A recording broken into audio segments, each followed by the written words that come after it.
Like, what's a quirky thing besides that, you're good at what you do, you work at Lima One?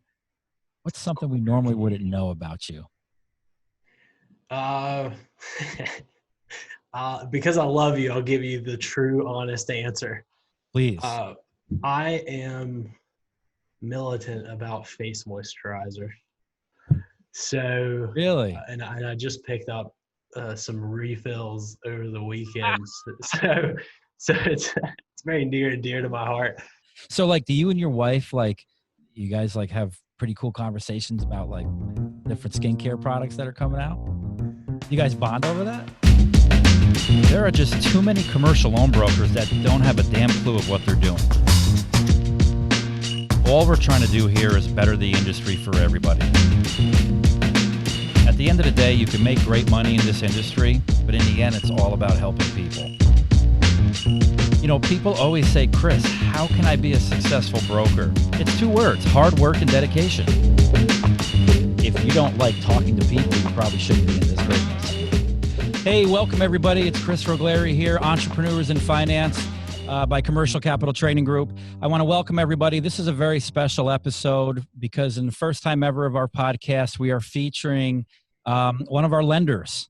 And this lender is Lima One, and I want to introduce Dalton Elliott of Lima One. Thanks so much for having me, Kris. Excited to be on. Are you excited to be the first lender? Extremely. You're a gentleman.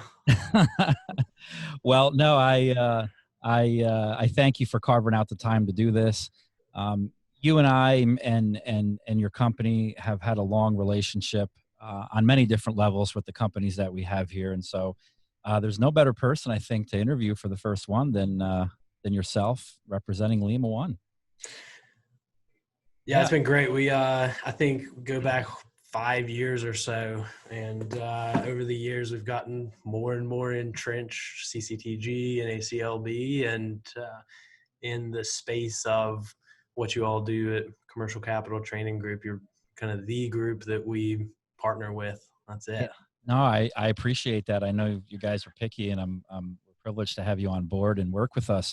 So tell me about, I guess speaking of our relationship, it's kind of I was always curious to me, how did you guys ever find out about what we do here? Because I just remember, like, miraculously at one point you just kind of showed up and we got into a good relationship and you started working with our grads. But how did Lima One find out about CCTG or NACLB? Anybody? Yeah, I'm thinking back. I think it was John who just out of the blue shot me an email or gave me a phone call one day. Hey, here's what we do. I want to see if there's any opportunity for us to connect. Mm-hmm. Started chatting with them, and then pretty quickly rolled into doing the virtual webinars. And then a couple years ago, started coming up every month to do the in-person. Right. But from the outset, there are a lot of groups in the space and in the education space, and we're kind of okay. Another group wanting to partner, but gave it a shot, and out of the gate started seeing results. Had brokers coming in not only from that class, but y'all do a good job of providing kind of an updated lender list. Mm-hmm. Mm-hmm. And so we were getting hit up by brokers who had done the program years and years ago. And so it was a pretty quick common sense decision to make, like, hey, this is working out. We're starting to see good deal flow. It's mutually beneficial because your students are able to get off the ground quickly. So if memory serves me correctly, that's my aging memory, not what it used to be, Kris, but I think that's how we kicked it off. I won't tell John about that because John will want to raise for sure. We'll keep that from John, the people in this room. But no, so John, you're speaking of our support director, John Cosentino. Yeah, so that's interesting. I know there's a couple other companies in the space, and I don't like to talk bad about other companies, but there is only one good one. But I'll leave it at that. Tell me about you. How was it? Obviously, let's start off. Tell me what in our audience what Lima One does, and then I'm going to get into some more more specific questions. So, what do you guys do?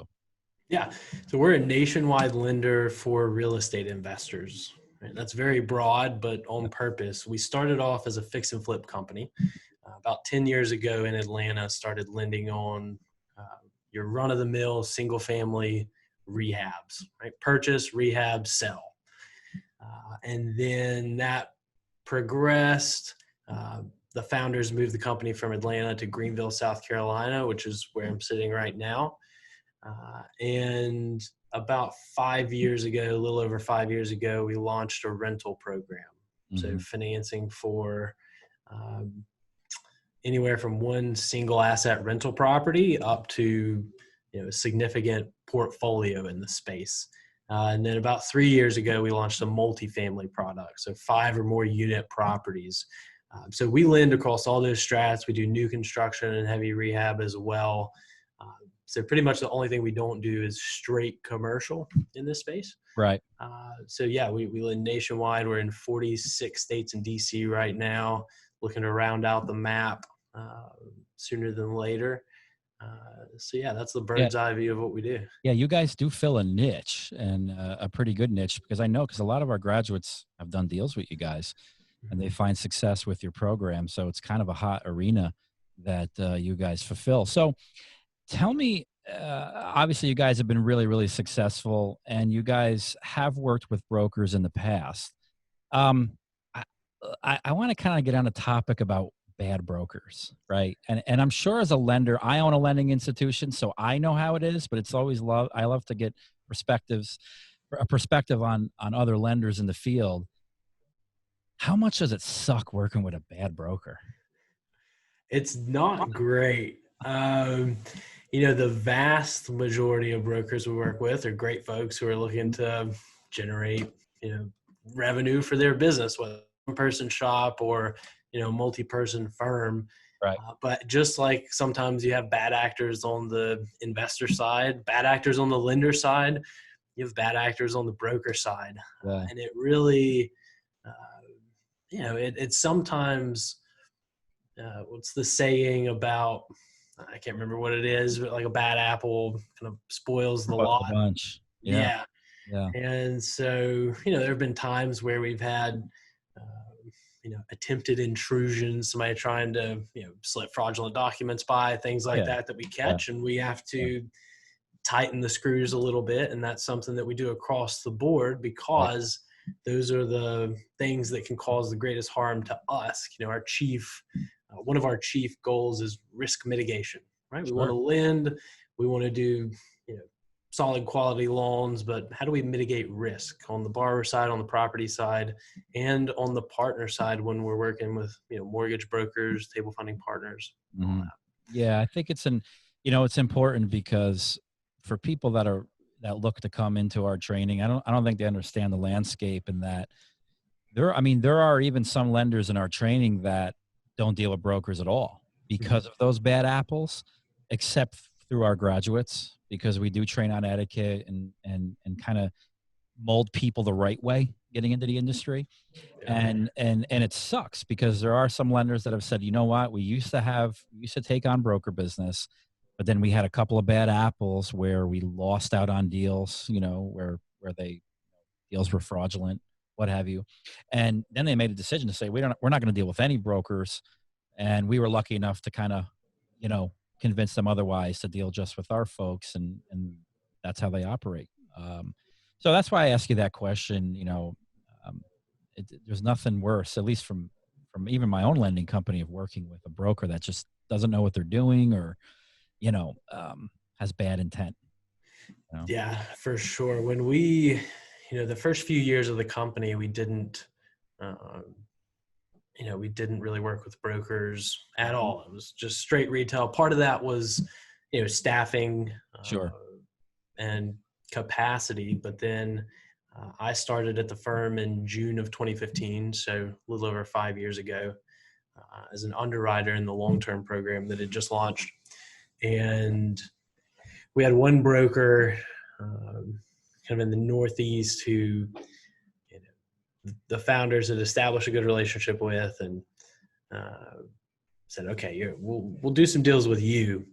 And then he was actually instrumental in saying, hey, like, I'm flattered you're doing deals with me, but this landscape's huge. Yes, it can be a pain in the tail sometimes, but so can any other part of any business.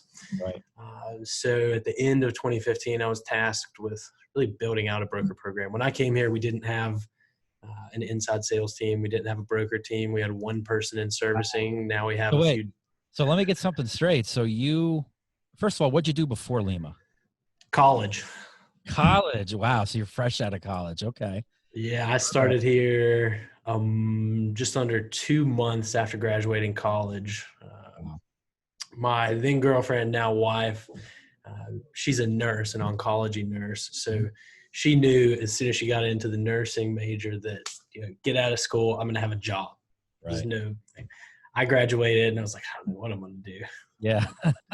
And I saw a posting from a school board for Lima Capital underwriter, posted around on the company website, punched out the application on a Wednesday, got a phone call that day for a screening, and then they asked if I could come in. It was like a day or two later for the in-person, and an hour after that, I got the offer.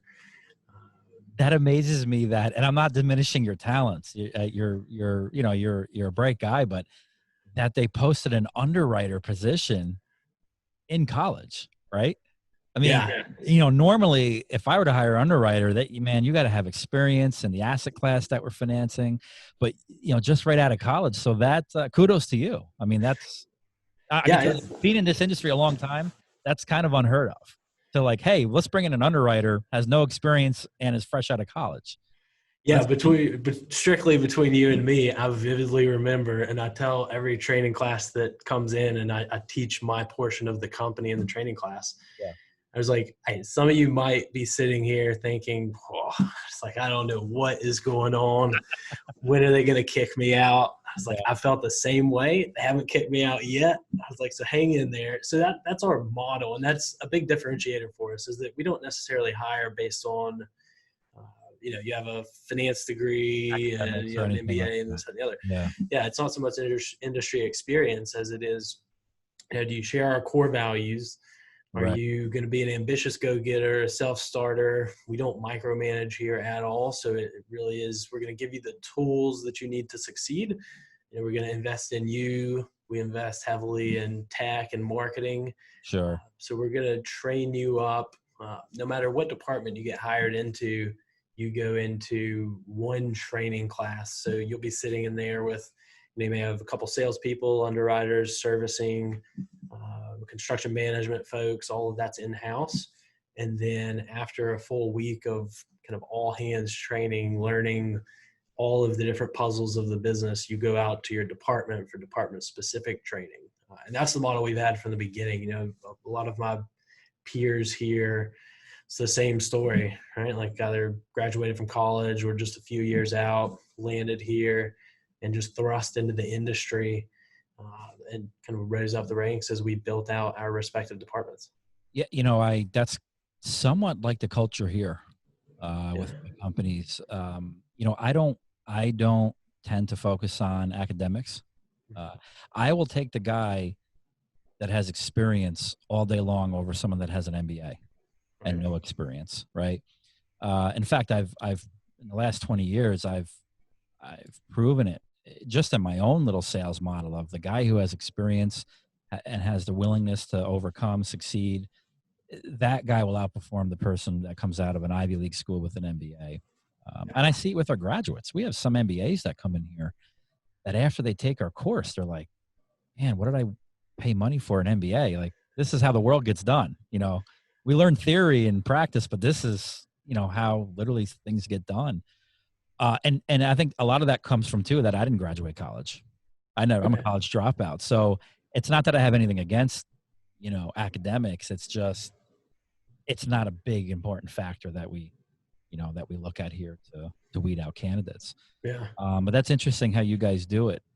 Because there's, and I think what that does is a lot of the staff in your departments, it creates opportunity for them. So if they don't want to be in construction management, but maybe they want to move into marketing, I'm sure you guys are willing to train them and give them the opportunity to kind of move within the company.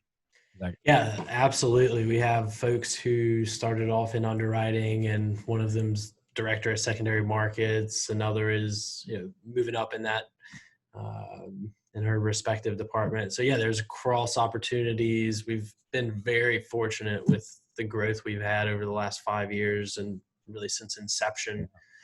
And so there's been great upward movement ability for folks, self included. So that also helps out with retention, right? One of the biggest pain in the tails, I'm sure being a business owner, is retention, right? If you have somebody who's great, talented, losing them just because they feel like there's a ceiling or something. Right. And we really haven't had that here. Everybody's been able to move into a position that they are happy with, and everybody is always grinding, and it's a good culture really is, I think, what keeps folks here and going. Absolutely. Yeah, absolutely. And also not being complacent, like always innovating, doing new things gives other people to step up. And, case in point, this podcast. I mean, I got Joe sitting on my left-hand side here, and he's got some really good skills with audio and cameras, and here he is. It's not in his job description of helping me run a podcast, but he's doing it and he likes it. He's good at it. So that's very, very interesting. And I think that's evident of yourself, because what's your title right now? What's your official title? Yeah, so I'm the head of strategic partnerships for the company. Yeah. So, and it's ironic that you went from underwriter to head of strategic partnerships.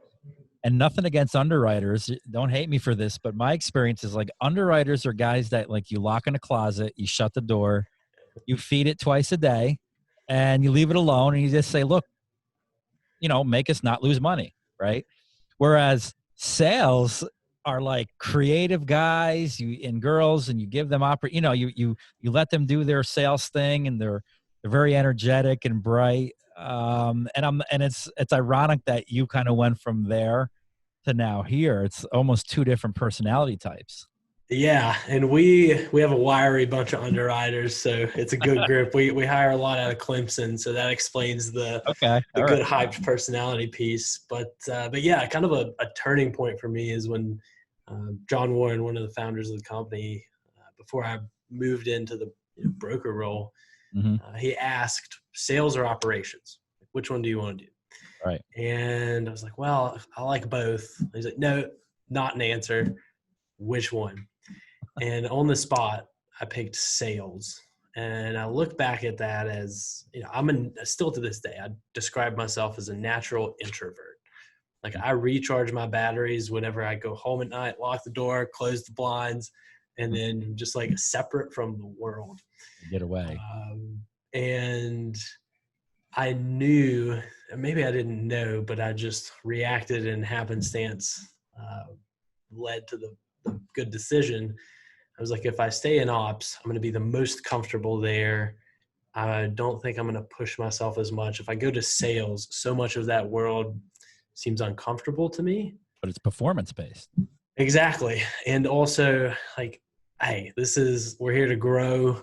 And so let's do it. And so pick the sales side, and spectacularly thrilled that I picked that side, just because personal and professional growth has been incredible. I would not trade the last 5 years employment wise to be anywhere else. I can say that wholeheartedly. Wow. And you're where you're at right now is where you were born, meaning the state that you're in? Is that where you're from? Yeah. So I grew up in Murrells Inlet, which is just south of Myrtle Beach. Okay. So I grew up on the coast, and then came up here to go to Furman University, which is in Greenville, South Carolina.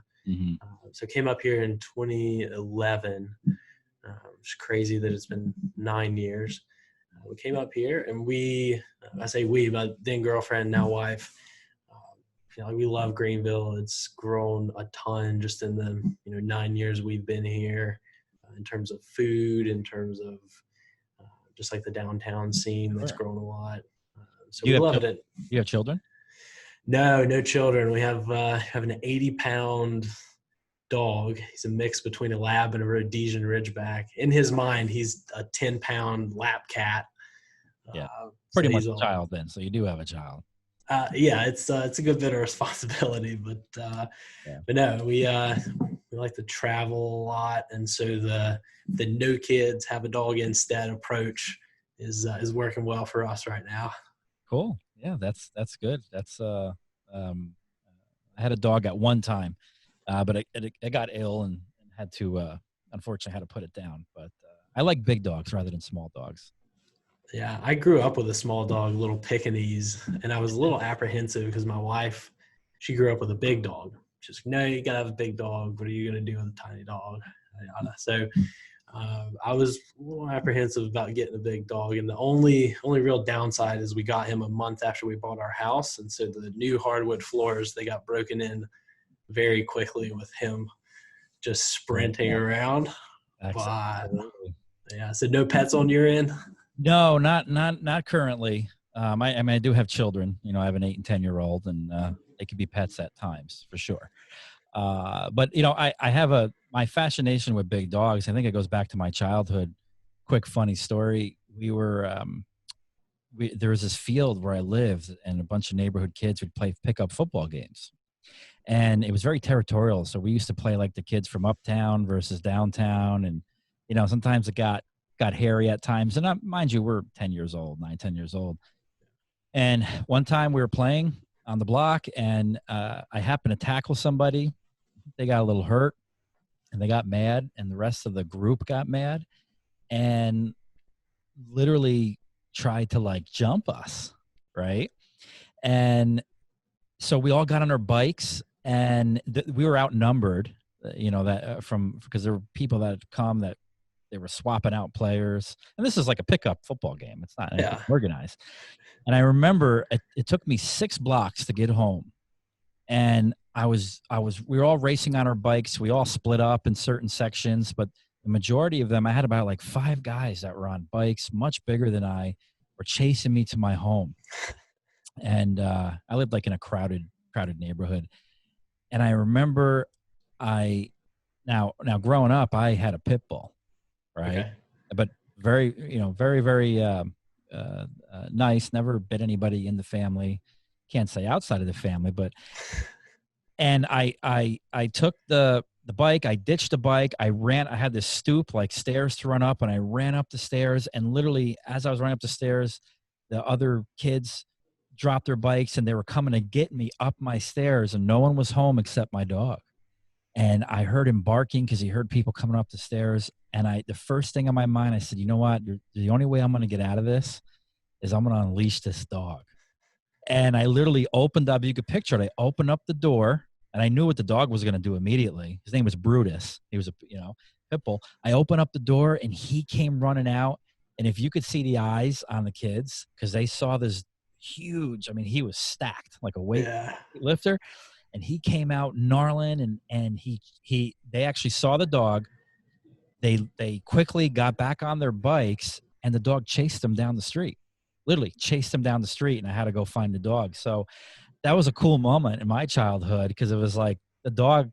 That was my dog, and my dog was like protecting me because he knew what was going on. That's sweet. So from this day in, I had a dog about 8-9 years ago with a Doberman, which was pretty big. Mm-hmm.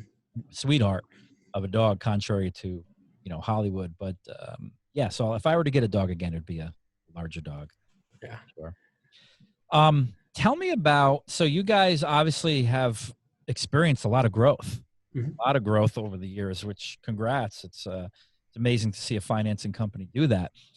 Tell me about, you guys obviously started getting into our training, working with our folks. What's one thing that you love working about CCTG graduates compared to maybe some other people that you've worked with in the past? Yeah, that's a good question. I think the biggest positive that comes to mind, and it's a little granular, but I think to a T, anytime a CCTG grad puts up a loan scenario, hey, can you do this? What can you do with this scenario? It always is chock full of the information we need to be able to analyze it, see if it's a fit or not, price it out, and get a response out quickly. There's almost never a bunch of back and forth needed. They know what we're looking for on the lender side. Y'all do a great job coaching that.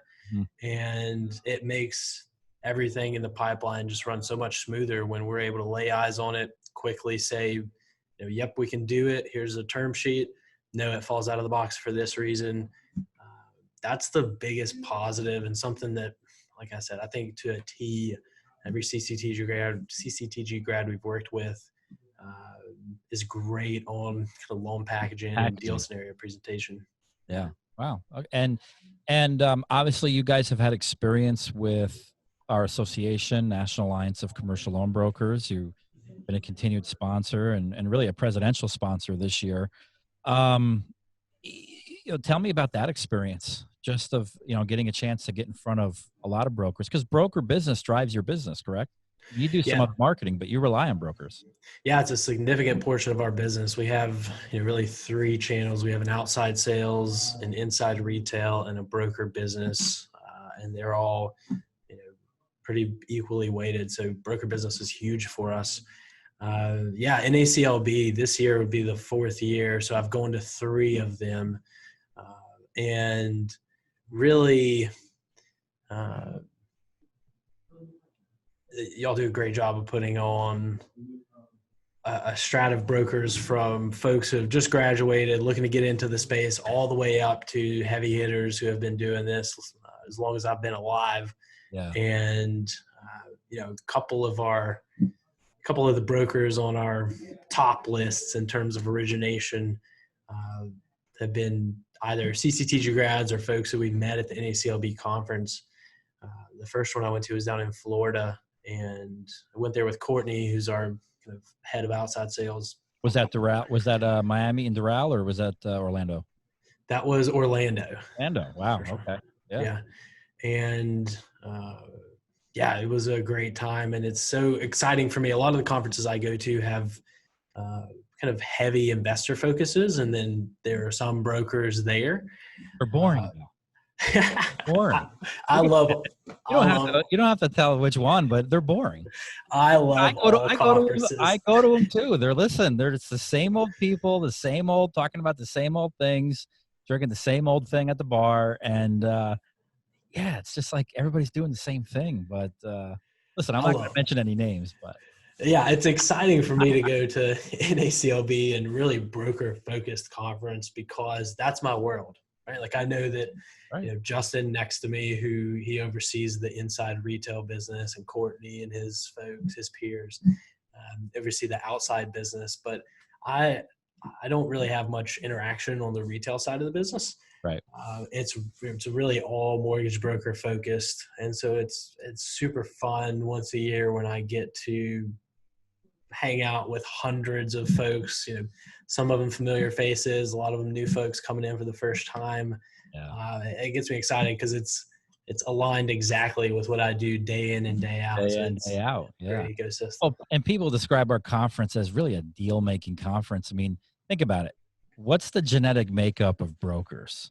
They're guys and girls that are like action. They do deals, right?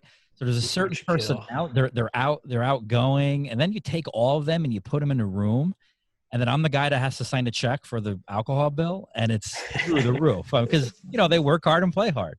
So I think there's like a different energy at our conference because it's just not, everybody's alive.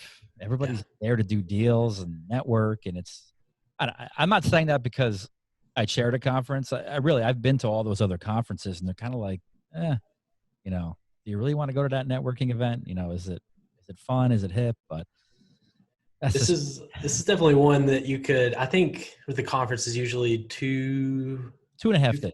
2.5 days. You could, I'm glad you don't for my liver's sake, but you could stretch this thing out to a week, and I think every minute of it would be just as valuable. Yeah. Yeah. It's funny because like we'll even have at the conference, I'll have lenders like yourself come up that maybe didn't buy a bigger sponsorship package, and they see what's going on, and they're like, hey man, can we like literally create a package in like the next hour, and we're going to take a bunch of people. Can you find a room and we could like network with them? And it's like, no, we can't. Like it is what it is, Yeah, that's right. That's I was talking with Scott at last year's conference, and I made up my mind at last year's conference. I was like, we're going to blow it out of the water next year. And I told Scott, I was like, hey, I want to be the first phone call, the first offer for whatever top billing is, Yeah. because I want to do it. And we pulled the trigger on it, and uh, I'm one of the easiest decisions to make on my end was just getting deeper and deeper, bigger and bigger on the sponsorship side with that conference. It's just such a great driver of value for us on the business side. Yeah, it's a great build up. I mean, every year everybody looks forward to it, and so and I do appreciate you guys supporting us for sure. Absolutely. Tell me about what are some new and exciting things that are happening at Lima right now that are on the horizon? And I guess before I even ask that, I should ask this. I ask this to everybody: how have you guys weathered COVID-19? Yeah, that one came out of nowhere.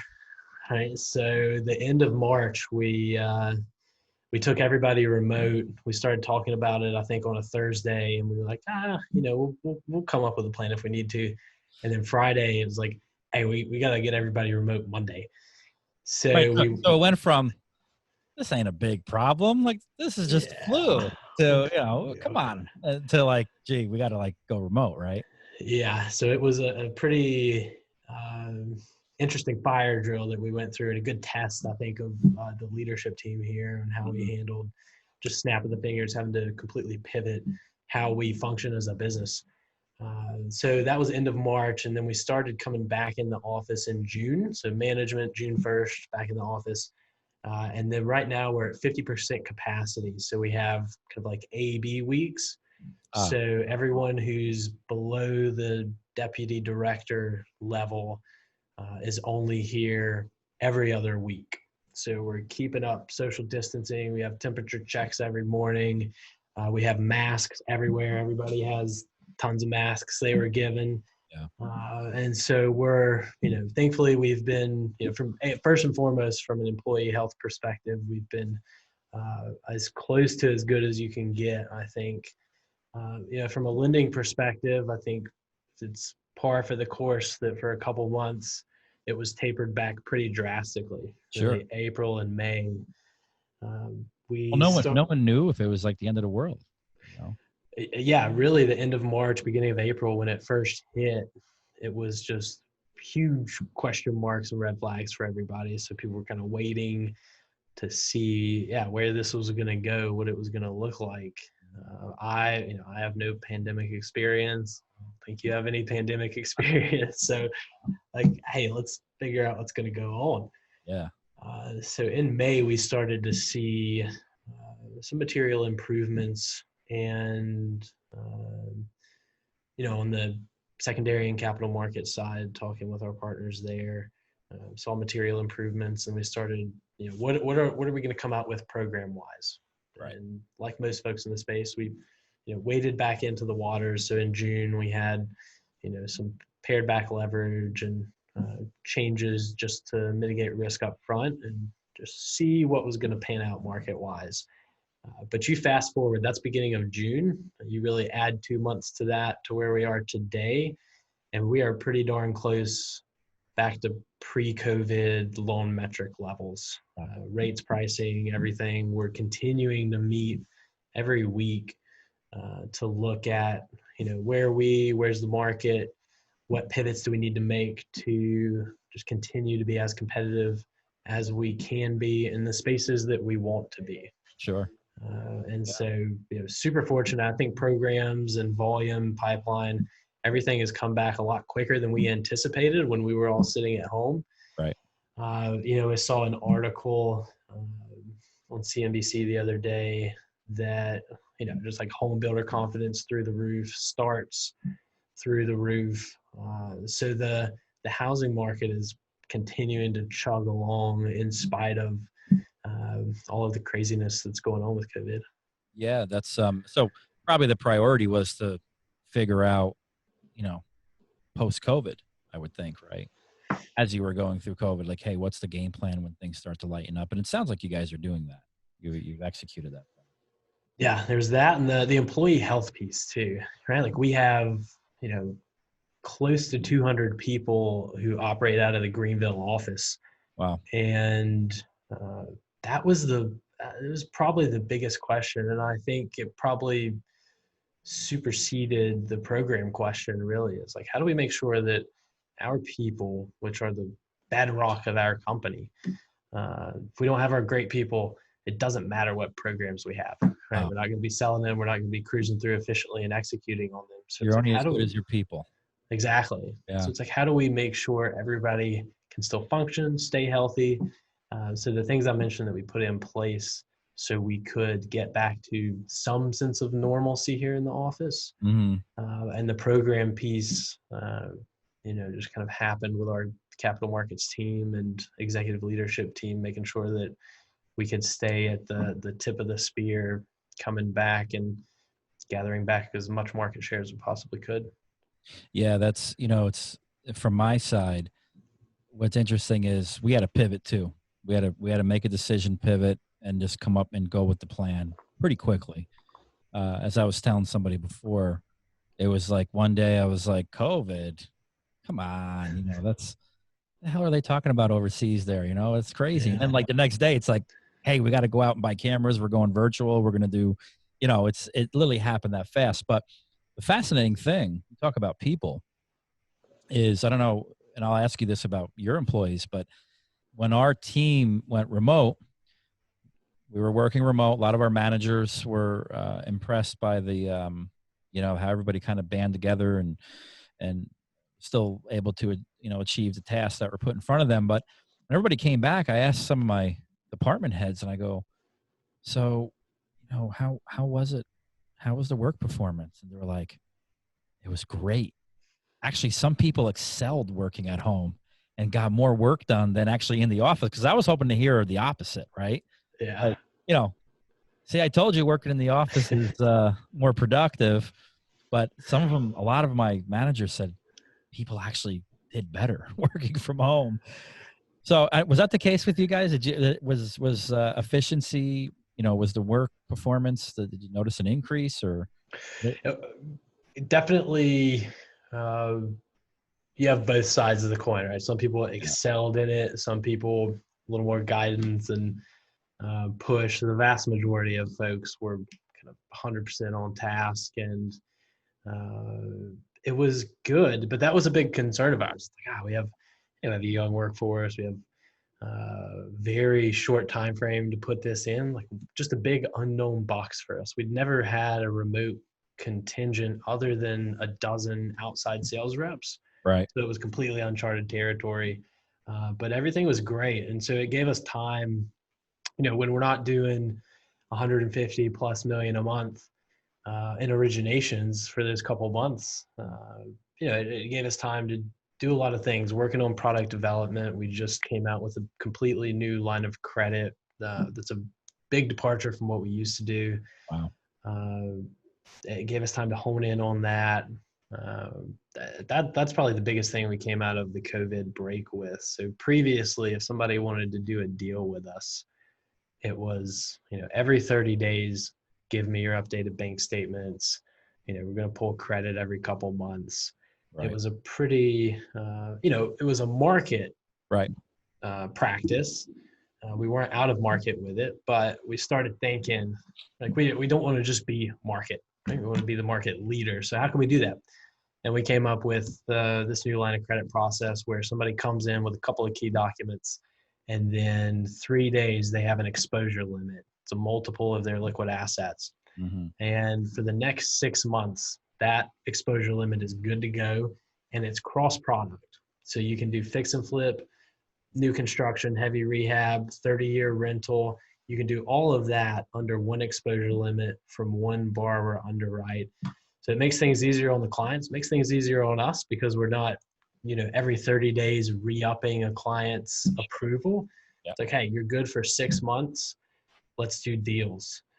So that's something that we spend a lot of time honing the process on. Like, what is this going to look like when we actually get back to significant lending? Right. And it's been one of the best changes we have made on the process side. Congratulations. Yeah. I mean, that sounds, in the market, that sounds like a very competitive product. Uh, can you talk to the fact of who are your borrowers, right? So what's a typical borrower makeup, and why would they use Lima One? Yeah, so we've always tried to take a holistic approach to the client base. Right? So we recognize that one of the best ways you can build a relationship, and it's a lot of the same ways I mentioned on how we hire. It's like from the ground up. So today, just like we would 5-10 years ago, we will lend to someone who has never done a flip before. They're doing their very first deal. And then take the opposite end of the spectrum, someone who's doing hundreds of builds or flips a year, or chomping off, hundreds of properties in a portfolio. We'll go up to that end as well. And we've always kept that. And we have a tiered system, tiered pricing. So as folks do more deals, have more flips, amass more rental properties, we can decrease pricing and fees and increase other options like no interest on undrawn funds, stuff like that. With history, with performance history. Yeah. Yep, exactly. And so we, I guess two-part question. One, we try to have a big tent, right? And an ecosystem in which folks can successfully do more and more deals. And then we have the programs to fit them no matter where they are in their business.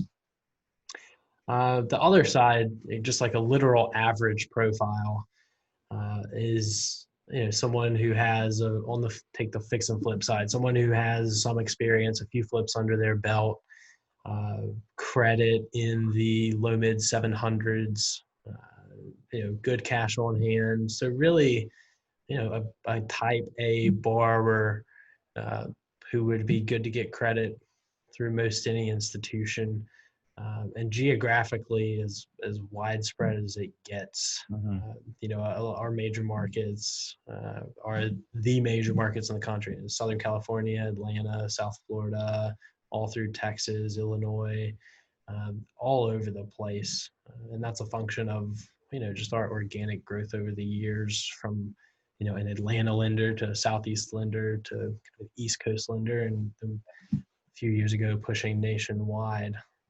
Yeah. Wow. And you mentioned a comment that you guys are on track, or you were there pre-COVID, doing about 150 million a month. Is that what you said? Or a year? Yeah. A month. Wow. Yeah. So we did $1 billion last year, north of $1 billion in originations last year. And it took us 8 years to get the first billion, and it took us 10 months or so to get the next billion. And so it's just absolutely crazy. When I started here, doing good volume, but compared to what we're doing now, what we were doing pre-COVID, just a fraction of it. And the growth has been tremendous. I think there were a dozen or 15 people here when I got here, and we have just been hiring, continuing to build out. Yeah, and hopefully, our training, our students, and NACLB contributed to that. Absolutely. A little bit of that. Yeah. Absolutely. That's great to hear. What's one thing that you hate about the industry? You're asking all these tough questions. Kris, what are you doing? Come on. I got to keep you on your toes a little bit. What I hate about it. There's got to be something you hate about it. I'm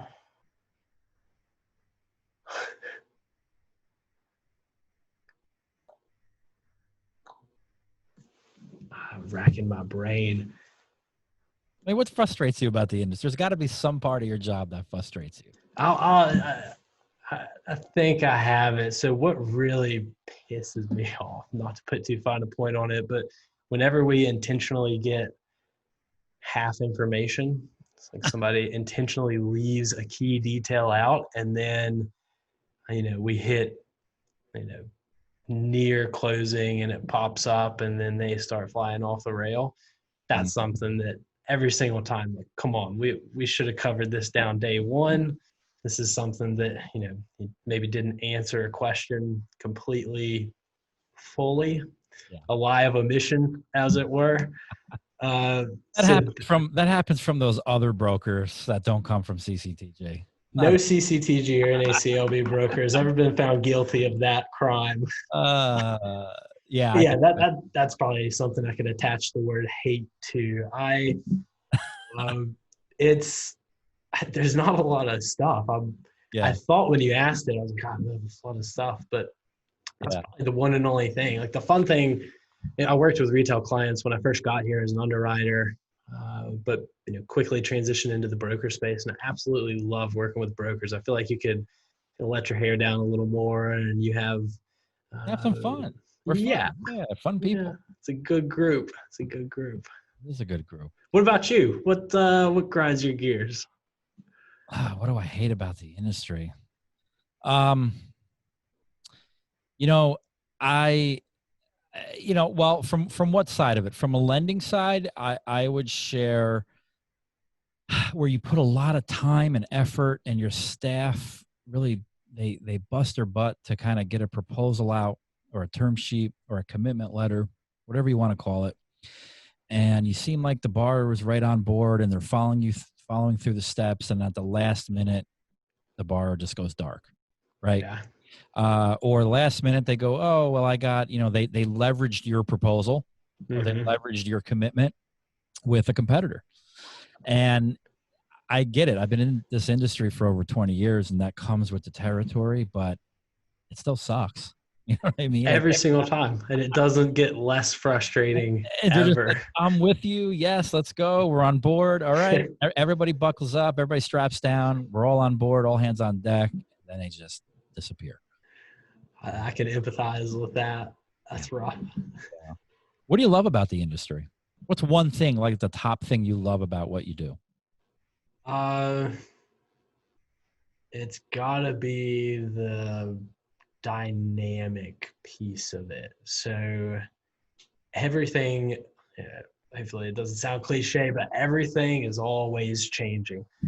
Whether there's programs constantly changing, new folks coming into our ecosystem that I get to chat with and meet and learn some of their backstory. Like what excites me most as a human is just like new things, progression, and there's definitely it's a double-edged sword, right? So you're like always seeking happiness, never finding type thing. Yeah. But that how dynamic our industry is exciting because there's constantly you'll see a new competitor term sheet that has some new feature to it that you haven't seen, and you're like, oh, we gotta We go got down this to, rabbit hole today.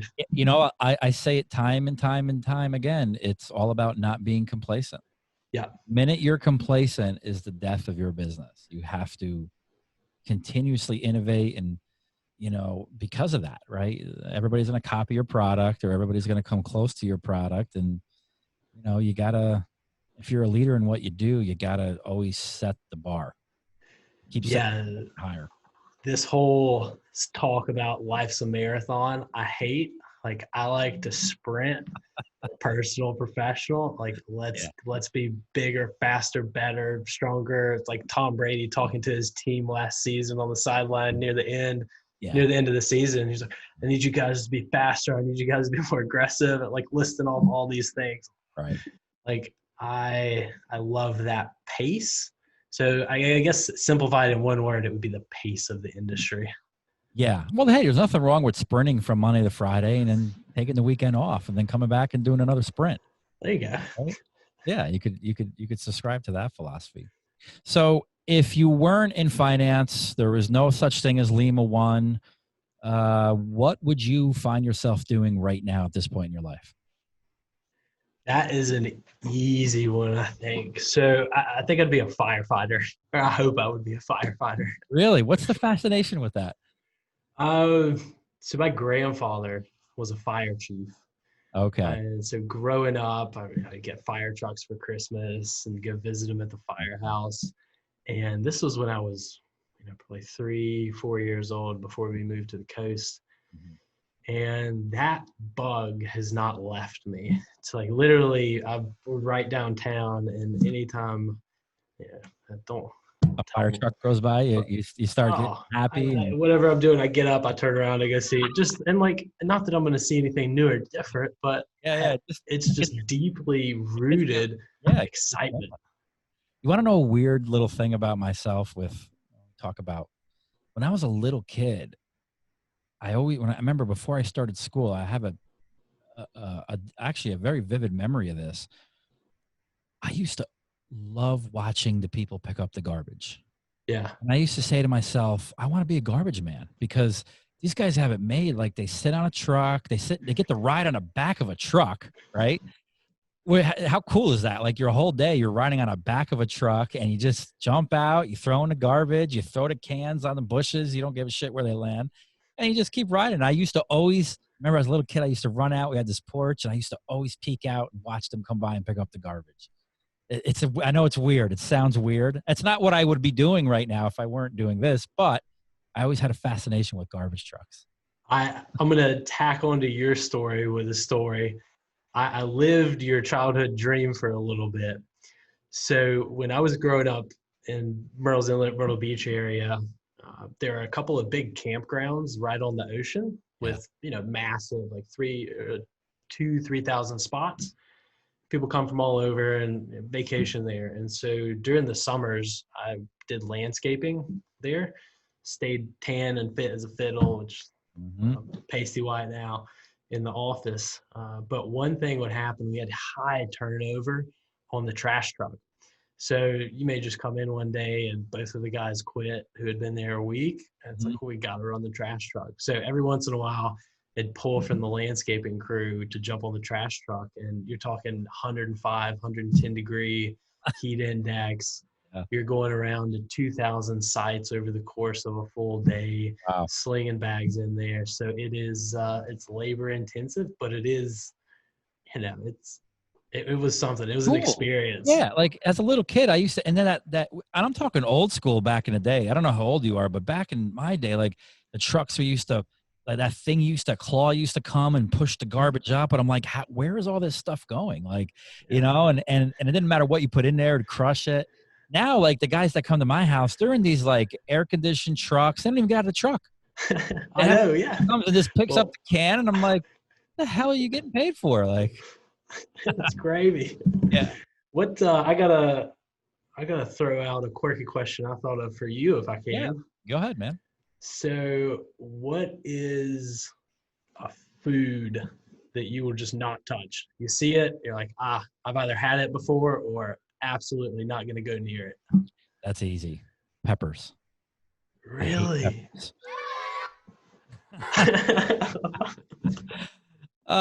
Joe must love peppers. With you, Joe. And you know what's crazy is that I'm Italian, and so everybody that's like, you don't like peppers? What? Here's my thing on peppers.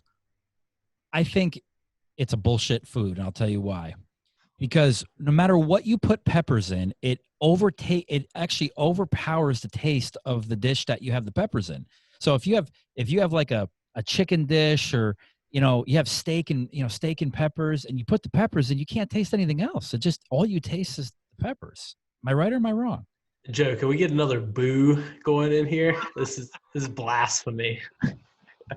Yeah, it's just like it doesn't even compliment the food. It's all you taste is pepper. So yeah. Gotcha. So what's one thing, here's another question. What's one thing in your life that we normally wouldn't know about Dalton? Like, what's a quirky thing besides that, you're good at what you do, you work at Lima 1. What's something we normally wouldn't know about you? Because I love you, I'll give you the true, honest answer. Please. I am militant about face moisturizer. So really, and I just picked up some refills over the weekend. So it's very near and dear to my heart. So go ahead. I got a lot of questions now, but go ahead. Yeah, I'm gonna try to cover my tail, and then the questions can come. So, 2 years ago or so, my wife had a friend, a nurse colleague, who she's like, my mom's crazy about this particular brand of moisturizer, and so my wife bought some of it. It was like $80 for a jar, and I was like, what are we doing here for moisturizer? Right. And she used it for a week and then didn't touch it.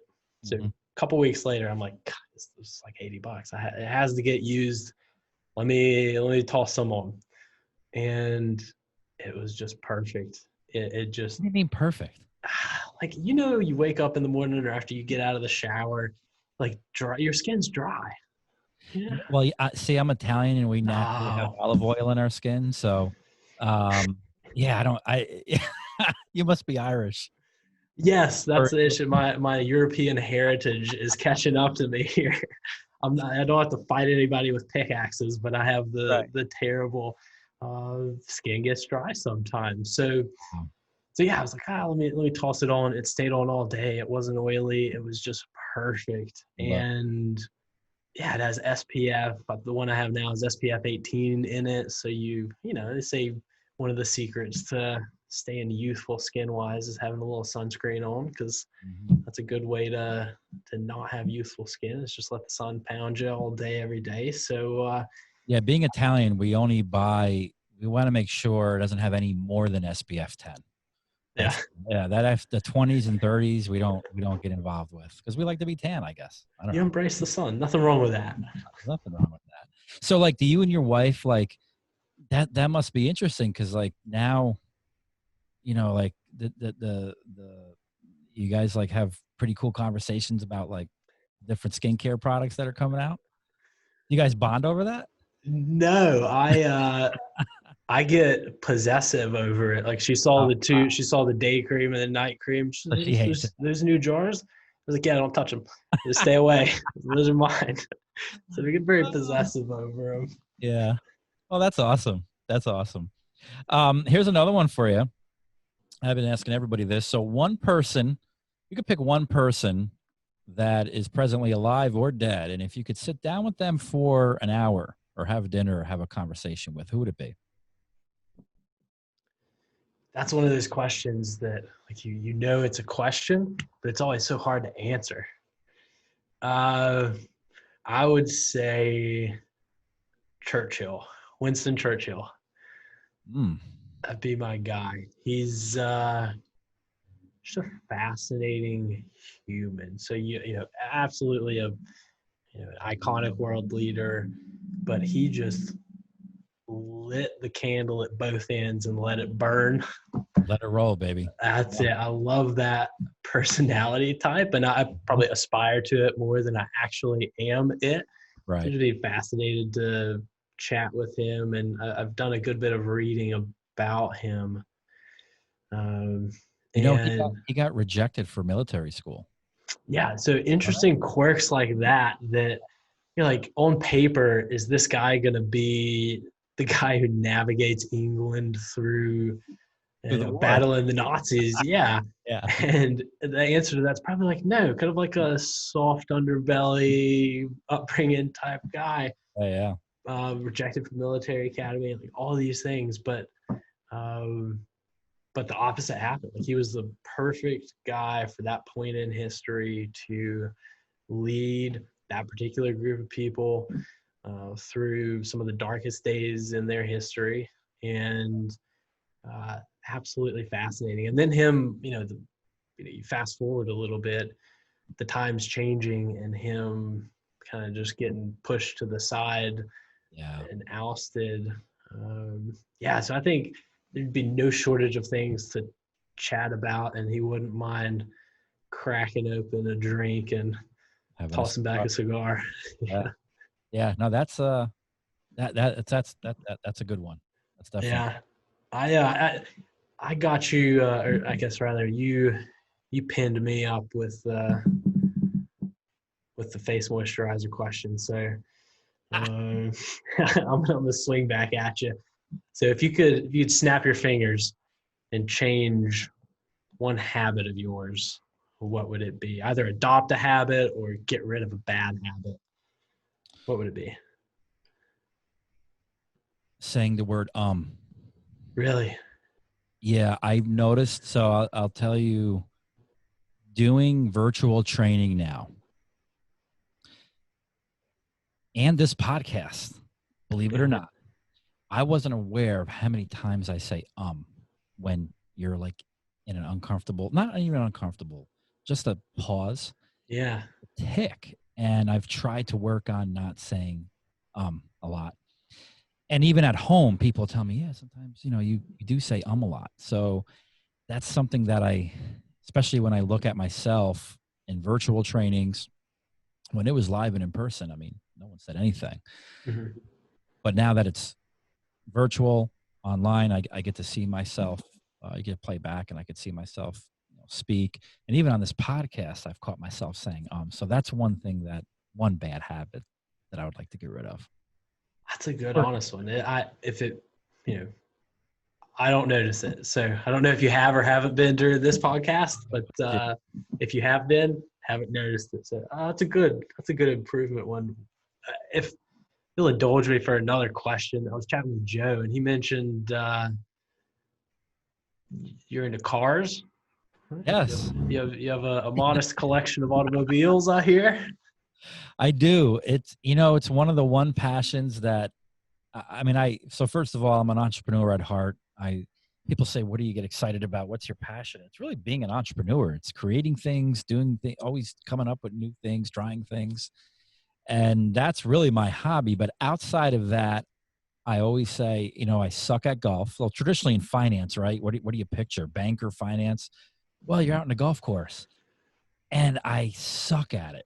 To the extent I like golfing is the extent I go just to have a nice cigar and maybe sip a bourbon on the course, Yeah. with people that do golf and just take some swings here and there. But I'm not a good golfer. So one of the things that I love is automobiles. I love to change the brakes, change the oil, a little bit of an amateur racer. I like to go to the track, and I love it. It's just ever since I was a little kid, my father was always a hard worker, never really made a lot of money, but he always did like odds and end things.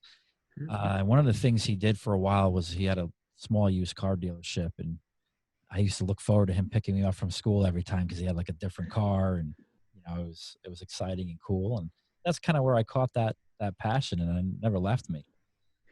That's a neat way too to kind of always stay tied to your dad in some way. Like he helped put that passion in you, and maybe you'll be able to continue that down the Roglieri lineage. Yeah, so I have two children. I have an 8 and 10-year-old, and the 10-year-old is my girl. Believe it or not, if I had to pick one of them, my girl is more she gets more excited about cars than my son. Yeah. And, so just recently for their birthdays, which happened during COVID, but I bought them 2 go-karts. Mhm. And we have a little like dirt trail around our property. And man, they're out racing, and she's like cutting them off and doing like burnouts, and he's fine too, but it's my daughter who really, she gets excited the most when we go out for a ride or something. My son, he gets excited, but not as excited as her, which I think that's the coolest thing. That is really neat. Yeah. That's good. Yeah. But it's a passion. It's a passion. Um, well, cool. Awesome questions. Anything else that you'd like to ask or cover? Yeah, Yeah. I have one question. How are the new digs? I've been looking forward to it because this has been in the works for a year or so. Actually a year and a half. So let me make you jealous a little bit. So the new digs are awesome. Could not be happier. So we have a I'm staring right now. If I could show you a Pac-Man machine, we have a pool table, we have a popcorn machine, nice espresso bar, and it's so we tried to make this environment, since so much emphasis, you talked about teams earlier, right? Invest in your employees. When we moved into this new office environment, new office space, I really wanted to make it out just people happy coming here, not just what they do for their jobs, but just happy in this environment. So we try to make it very Google-esque, if you will. Yeah. We have a flexible team, meaning some people work from 11 to 8 or 11 to 7. Some people come in at 6 a.m. and work till 2 p.m. And so it's very flexible. Everybody works hard here. They have a lot of load to carry in terms of workload, but making it very comfortable, almost like it's home. Mm-hmm. You can break away and do things and kind of blow off some steam. And so, yeah, it's it's pretty cool, to say the least. It's been a long time coming. I can't wait. Do y'all have any insight into when you'll be doing in-person classes again? Yeah, that's hopefully sooner than later. Yeah. Right now, we would actually be doing them in person, but the problem is the quarantine issue. Oh, that's right. When people come back to their states, if they're coming from a hot spot, a lot of people don't want to be bothered with that. So until that's lifted, we're going to make it an option in the future where you can attend here in person or you could take virtual. And we're going to have kind of a whole camera system that will record the training for the virtual folks in real time, and they can still ask questions. But for right now, yeah, I hate it. I mean, it's virtual is virtual. We're doing the best we can, and it's been working very successfully, but I'm a people guy. I like to look people in the eye. I like to, ask questions. It's so hard for me as a presenter, as managed for you too. When you present virtual to our class, it's hard to tell who's engaged, who's not engaged, Yeah, it's always better to be in person, and there's so much more. I guess it's just easier for everybody to interact. Like questions, you feel more comfortable. You have the person who's presenting right there in the room. Right. So definitely, like you, I much prefer the in-person piece, and can't wait until I can hop on a plane and get back to it. Now you could come extra early. You could start playing John and Mac and some pool games, and take some money from you boys. There we go. There you go, Joe. Yeah. So no, I can't wait to have you up here. It's funny because we have this awesome space now. It's really cool, but like nobody can see it. I know. I hate it that I put 2 and 2 together when I saw you on last month's training. I was like, dang, they're in the new office and COVID's going on. They haven't had folks cruising through it yet. But no, it sucks, man. And think about our graduates, right? They're always skeptical. I mean, it's natural. They're skeptical prior to coming here. So now think of it as they plopped all this money down, and now they have to do a webinar. Yeah. There's an old joke here. We put on the world's most expensive webinar every month, right? Yeah. And they don't get to see our staff introduce themselves, but they don't get to the feel and the environment. It sucks. But they're all welcome to come back when things lighten up. That's one promise we made to everybody. Oh, that's great. Yeah. It's a good way to go the extra mile. Well, listen, Dalton, that just about wraps it up. I appreciate you taking the time out to be on our podcast here, be the first lender interviewed.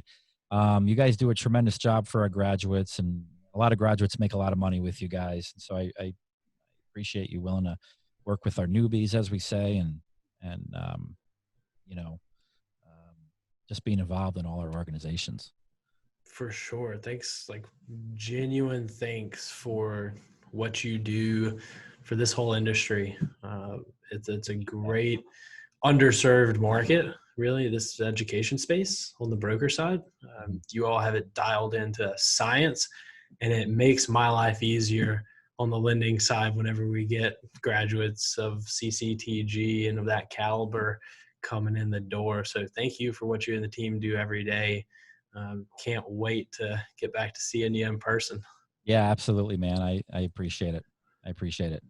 All right, guys. Well, that wraps up this episode. First episode, mind you, of interviewing a lender of Dalton Elliott of Lima 1.